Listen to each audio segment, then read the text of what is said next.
In early 1943, as the Pacific War entered a brutal phase, the skies over the region became a deadly battleground between American warbirds and the Mitsubishi A6M Zero, the pride of the Japanese Empire, US. Fighter squadrons, especially those flying the P-38 Lightning, were trapped in a recurring aerial nightmare. The Zero wasn't just agile, it could twist and spiral through impossibly tight turns that the P-38 simply couldn't follow. In every dogfight, American pilots were forced to play by the enemy's rules, and they lost. While High Command was still struggling with tactics and training doctrines, at a dusty, overlooked corner of a forward airfield in New Guinea, Technical Sergeant James McKenna, a quiet, unassuming mechanic, discovered a fatal flaw in the P-38's control system, and with nothing more than a piece of piano wire, a pair of pliers, and 8 minutes under the midday sun, he introduced a modification so small no one noticed, yet powerful enough to shift the balance of air combat across the Pacific. No guns, no rank, just one aircraft. And from that single machine, McKenna forced the US Air Force to rethink its entire dogfighting doctrine. The story began on days that seemed the most ordinary.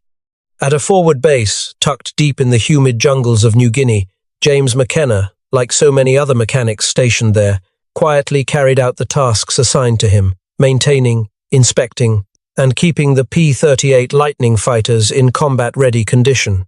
For months on end, he lived amid the clatter of metal tools, the thick smell of grease, and the shrill whine of engines under the sweltering tropical heat.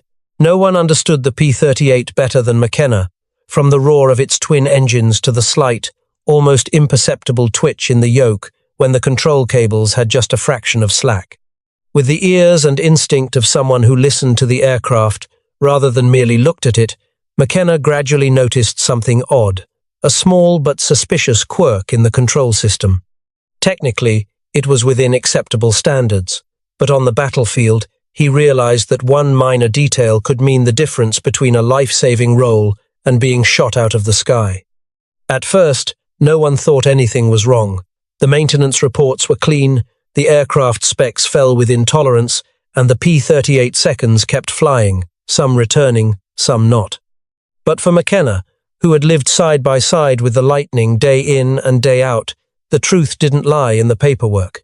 He didn't rely solely on tools and checklists. He trusted his senses, sharpened by hundreds of hours under the wings, and slowly but surely, something started to feel off. The first sense of something being wrong didn't come during routine maintenance, but during flight maneuver observations. In tight turns and low-altitude directional shifts, the P-38 consistently lagged behind its opponent's movements. At first, McKenna assumed it was pilot error, but after repeatedly hearing faint jerks from the cables and sensing irregular feedback from the control stick, he began to wonder, could the issue lie deep within the aircraft's control system? He spent weeks observing, inspecting, and measuring everything again and again. Eventually, he narrowed it down to a critical point. The aileron control cables, the parts responsible for the aircraft's lateral rolls during combat maneuvers, had a slight slack, just around 3/8 of an inch. This was a number entirely within approved technical limits. On paper, it was harmless, but in actual combat, especially against an opponent like the A6M Zero, that 3/8 of an inch became the gap between life and death. The problem was response time. At high speeds, aerodynamic forces helped the control surfaces respond quickly and remain stable. But when the aircraft slowed to make sharp turns, precisely the moments requiring perfect precision, that small slack caused the control stick to take fractions of a second longer to engage. The P-38, already heavier and slower than the Zero, thus found itself at an even greater disadvantage. In dogfights, being half a beat too late meant the enemy could slip behind, lock on, and fire. McKenna understood this not just with logic, but with the instinct of someone who had listened to every heartbeat of the P-38. He saw a cold, brutal truth, that seemingly harmless slack had cost the lives of more than a few pilots. But instead of rushing to alert his superiors, where bureaucracy and rigid procedures might bury his discovery, McKenna chose another path, silent reflection. If the slack was the cause, the solution had to begin there. And if that delay could be eliminated completely, then maybe, just maybe, the P-38 could turn the tide. This was no longer a mechanical issue. It was a question of survival in the sky. McKenna wasn't an officer, nor was he an aircraft engineer. He was a mechanic stationed on the front line, an anonymous link in the enormous machinery of war. But precisely because of that, he understood better than anyone, every tiny flaw, no matter how small, is paid for in lives.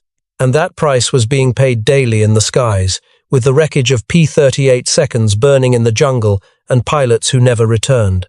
While the commanders were still busy blaming training, tactics, or even sheer luck, McKenna had already seen the problem at its root, and he made a decision. It was time to do something.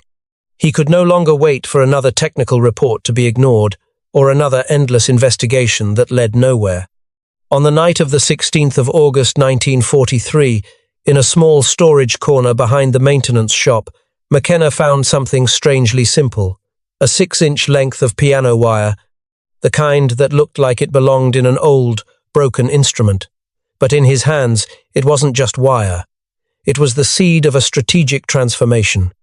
McKenna cut the steel, bent it into the shape of a Z, and created a small mechanical tension booster that would completely eliminate the deadly 3/8 of an inch of slack in the aileron control system. He carefully reinforced it with 2 handmade clamps and attached it directly to the control cables of a P-38 awaiting maintenance. The entire process took just 8 minutes, under the blistering midday sun. No reports, no documentation, no authorization. Technically, the act was against regulations. It violated every standard maintenance protocol of the U.S. Army Air Forces.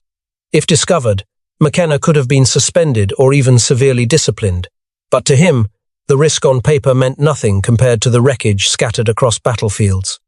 More than anyone, he trusted his own hands and the machine he had come to know like a living body, less than a pound of added metal, yet in return, it wiped out the fatal delay in the aircraft's response. The modification didn't make the P-38 faster, stronger, or more heavily armed, but it allowed the pilot to respond instantly, and from that, to survive.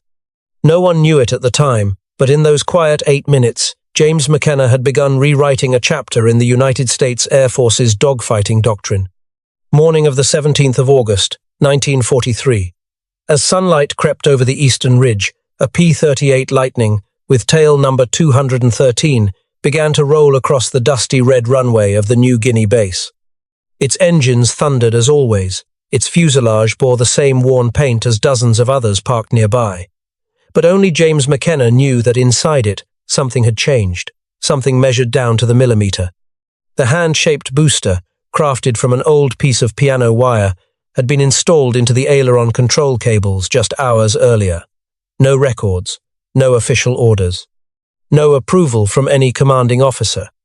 And now, it was about to be tested, not in a lab, but in the real sky, in a real war. The man who took off that day was Captain Robert Hayes. A seasoned pilot, he had survived many nerve-wracking tail chases with the Zero and had once bitterly admitted, "The P-38 will never win in a fair dogfight against the Zero unless a miracle happens." Himself. But that morning, the miracle wasn't in the sky. It was right beneath Hayes's feet, where the control stick connected directly to the ailerons, and for the first time, there was no delay. The encounter happened just over 20 minutes after takeoff.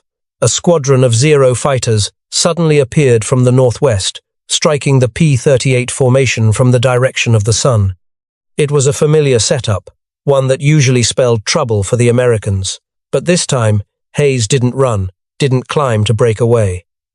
He turned directly into the fight. In just 2 minutes and 30 seconds, he executed 3 sharp turns, rolling the plane to the left and then to the right in quick succession, like a warrior dancing in the sky.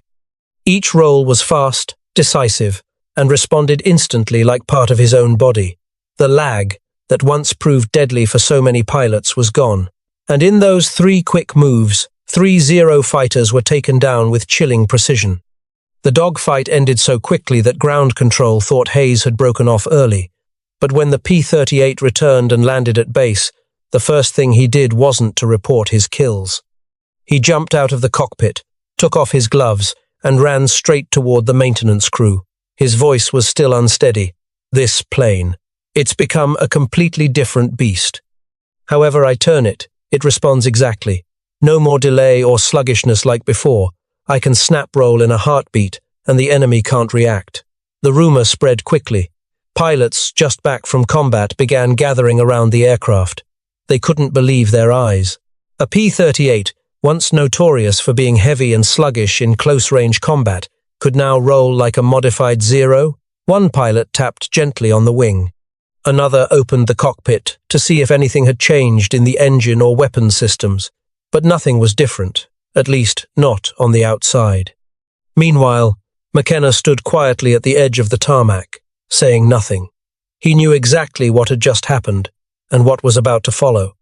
That small improvement, which seemed like a lone act born from instinct, had gone far beyond a single maintenance fix. It had just opened a new door in the United States air combat doctrine in the Pacific.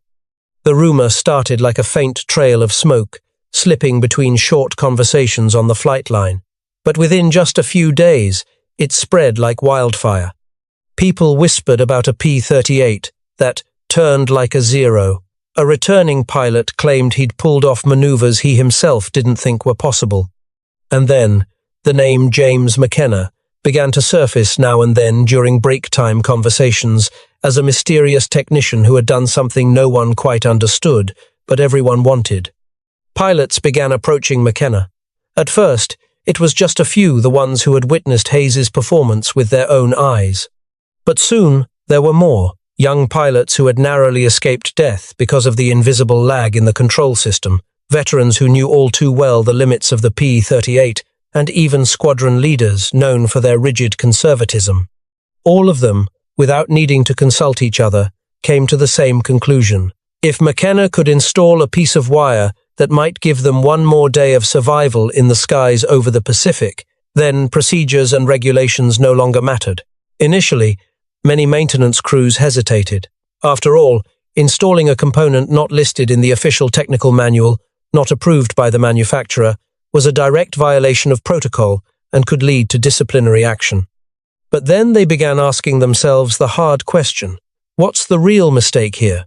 Violating a line in a technical handbook, or letting another comrade go up in the air and never come back? And so, without a formal meeting, without any order from above, a silent revolution began. Maintenance crews began crafting their own boosters from whatever high-tension wire they could find, mostly piano wire or repurposed brake cables from military bicycles. They bent them by hand into the same Z-shape McKenna had pioneered, secured them using improvised clamps, and quietly installed them into the aileron control cables. Everything was done discreetly, efficiently, and always, and removed, before any official inspection team arrived from the rear. After that, they would reinstall it. And so, in the shadows of war, this unauthorized upgrade quietly became standardized on the front lines. By the end of September 1943, nearly every P-38 unit in New Guinea had been equipped with this booster. There was no official document acknowledging its existence, but the results spoke for themselves. Survival rates had risen sharply, and the kill ratio against Zero fighters began to turn around. Whereas before, the P-38 frequently found itself on the defensive against Japanese fighter squadrons, now the tables had turned. American pilots started taking the initiative, executing sharp rolls and surprise turns, moves previously only seen from the Zero. They were no longer being locked from behind so easily. They could escape. They could even counterattack and win. According to combat mission records from September 1943, P-38 units stationed in New Guinea achieved kill ratios against the Zero that were nearly equal, and in some squadrons, even superior. For an aircraft once considered disadvantaged in close-quarter dogfighting, this was a staggering reversal of fortune. The Japanese side soon began to sense that something was off. In combat reports sent back from fleets and frontline airfields, many veteran pilots raised concerns. The P-38 was no longer sluggish as before, and its sharp maneuvers were becoming increasingly unpredictable. Some dogfights even recorded cases where the P-38 managed to reverse the situation within the turning circle, something that was nearly impossible based on its original performance specifications. The Japanese Air Force Command suspected that the Americans had deployed a new version of the P-38 or had installed some kind of electronic flight assist system. But every P-38 that was captured or recovered showed no major modifications. The engines were the same. The instruments were the same. Wings, fuselage, guns, everything unchanged. No one could find a clue, because the change had occurred where they never thought to look, a small piece of piano wire hidden behind the control cable. And so, they were left helpless. While Japanese strategists struggled to find an answer to an invisible problem, American pilots, flying with their secretly boosted wings, steadily began to reclaim the skies. What is remarkable is that none of these game-changing modifications came from official directives or academic studies. McKenna never filed a report, let alone submitted any formal recommendation. His idea, a simple piece of piano wire, remained outside all technical manuals, far beyond the rigid systems of wartime procedure. And perhaps because of that, it spread quickly and took deep root in reality. The P-38 squadrons didn't need orders to act. All they needed was to see one pilot survive a dogfight that should have been unwinnable, just to know that there was a way, however small, however unofficial, that gave them a better chance of coming back alive. And so, without declaration, without documentation, the entire front began to change in silence. From that point on, the United States Air Force's dogfighting doctrine began to shift. Previously, driven by a mindset of winning through direct confrontation, many American pilots had tried to take the P-38 into tight turning battles with the Zero, which was the Japanese fighter's strongest domain. The result was heavy losses and bitter defeats. But after McKenna's quiet modification and its obvious impact on the battlefield, commanders started to rethink their training philosophy. Pilots were now taught that the P-38 didn't need and shouldn't try to outturn the Zero in close-quarters maneuvers. Instead, they were instructed to play to the P-38's true strengths: altitude, speed, and the ability to dive from above like a blade of steel. The new tactic was gradually reinforced by an earlier key discovery. Tests conducted on a captured Zero in 1942 had revealed that the aircraft was highly vulnerable when forced into a state of negative G-force, specifically during steep dives followed by sudden directional changes. Under such conditions, the Zero's engine could be starved of airflow, leading to a temporary drop in power. However, to execute this maneuver successfully, American aircraft needed extremely responsive control surfaces, something the P-38 had previously lacked due to the deadly delay in its control system. Now, things were different. With the booster system McKenna had introduced, the P-38 could roll mid-dive without hesitation, then slip sideways, break away, or even swing behind the Zero. Air combat no longer resembled a wrestling match in the sky, but rather lightning-fast strikes that relied on momentum and speed to hit and escape. It was the pure embodiment of the boom and zoom tactic that the US Air Force would soon adopt widely. From a nameless piece of steel wire, the nature of war itself had shifted. And across the cloud layers of the Pacific, a new, unwritten rule began to take shape. Survival belonged to those who dared to innovate, and victory came to those who knew how to listen to the smallest details. No one would have imagined that a short length of wire, installed hastily in 8 minutes under the scorching tropical sun, could spark a strategic shift across the entire force. But that is exactly what happened. The story began with a lone act that technically broke protocol, performed by a frontline mechanic, and quietly grew into an underground wave of innovation that ultimately forced the massive military machine to rethink itself. The first signs from the New Guinea front were quickly noted by high-ranking officers. Losses dropped, maneuverability improved, and pilots began returning alive from close-quarters dogfights. All of this made one thing clear: the P-38 was flying differently. When those results were cross-referenced with prior research on the captured Zero in Alaska back in 1942, the conclusion became even more apparent.